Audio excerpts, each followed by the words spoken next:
How do you isolate genuine Hamas from perhaps completely innocent Palestinians in Gaza, of which there will be many? One person called you a genocidal warmonger for that rhetoric. And there's a person called Mohammed Hijab in a video called in responding to Ben Shapiro on Israel. He says this. First and foremost, I'll say, yes, we condemn any woman, child, or whatever it may be that's being killed who's Jewish and who's not a non-combatant. But why is it the case, Ben, why is it the case that none of your colleagues or you have been able to offer one single condolence, one single condemnation, one single word of sympathy for any of the Gazans that have been killed? Don't try and smear us. Don't try and slander us. Don't try and attack. Don't try and produce red herrings. And I think you're an ass, a jackass. And we're not talking about Hamas. We're talking about children here. We're talking about women here. We're talking about elderly people. You make me sick. You make me sick. Well, what's your response to that, Ben? I mean, that will be, I'm sure, a reaction you've heard from a lot of people. What do you feel about that? I mean, my obvious response is, of course, I feel horrible for the people who are being held by Hamas in a state of tyranny for the past 15 years. Hamas was the elected government in Gaza in 2006. There hasn't been an election since then. All the people who are today ranting, as you heard Mohammed Hijab doing right there, I don't hear them talking about liberating Gaza from Hamas, which is the greatest threat to the way of life of Gazans on planet Earth.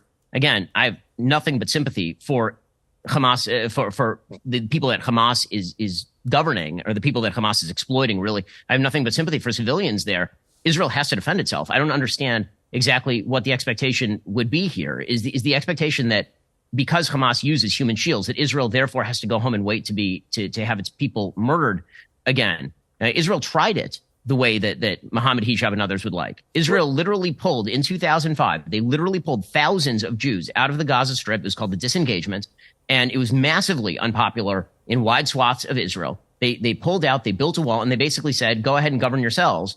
And this is the result of that. You think anyone in Israel, no one in Israel wants to reoccupy the Gaza Strip. No one. That's why Israel has been studiously avoiding reoccupying the Gaza Strip since 2006, despite the fact that they have been living underground in large parts of Israel for weeks at a time because of rocket attacks that have been fired on a regular basis from the Gaza Strip into major cities. But let me ask you this, Ben. Ashkelon.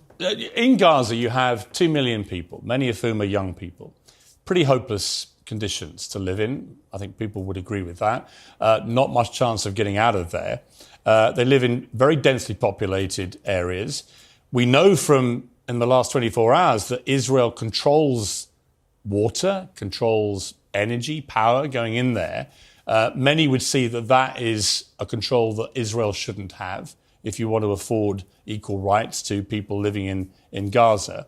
And then it comes down to proportionate response and how you try and, like I say, how do you attack Hamas, given they're all over Gaza, living amongst the general population? How do you attack and isolate genuine members of Hamas, genuine terrorists, from the civilian population? And given that is almost impossible, clearly, what is a proportionate response to what's happened here?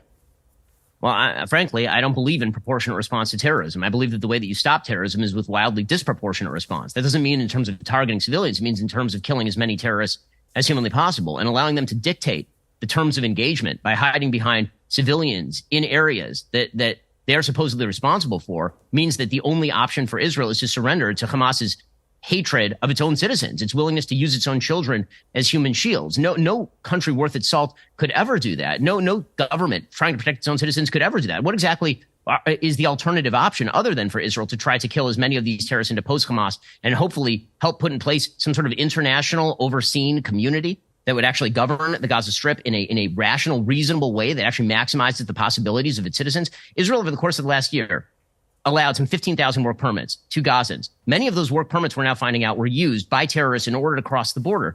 The fact that Israel controls the water and the power, the reason that Israel controls the water and the power is specifically because if they did not control the water and the power, Hamas would be right now holed up with the water and the power indefinitely. I mean, the fact is that the reason that Israel controls, for example, the sea border is because if they did not, there were attempts to ship weapons in from Turkey multiple times. The impossible situation in which Israel finds itself with regard to the Gaza Strip is mirrored only by the impossible situation in which Gazan civilians find themselves. And all of that, every single iota of that, is the result of Hamas, which means unless there is a change in status, in which Hamas is removed from power, in which someone else is put in charge, this is going to continue. Again, but I would argue 10,000 Jews want to die going into the Gaza Strip in order to defend their citizens? I agree with you, but I would also say that I think that it would also benefit any chance of a peace settlement that if Netanyahu wasn't in charge anymore.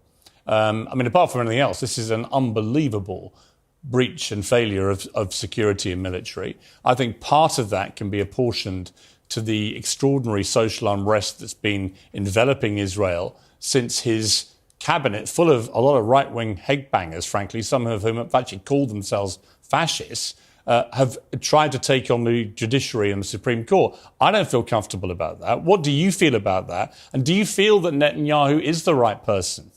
Does it need a completely clean leadership now, both in Palestine and Israel, to try and get to somewhere approaching peace?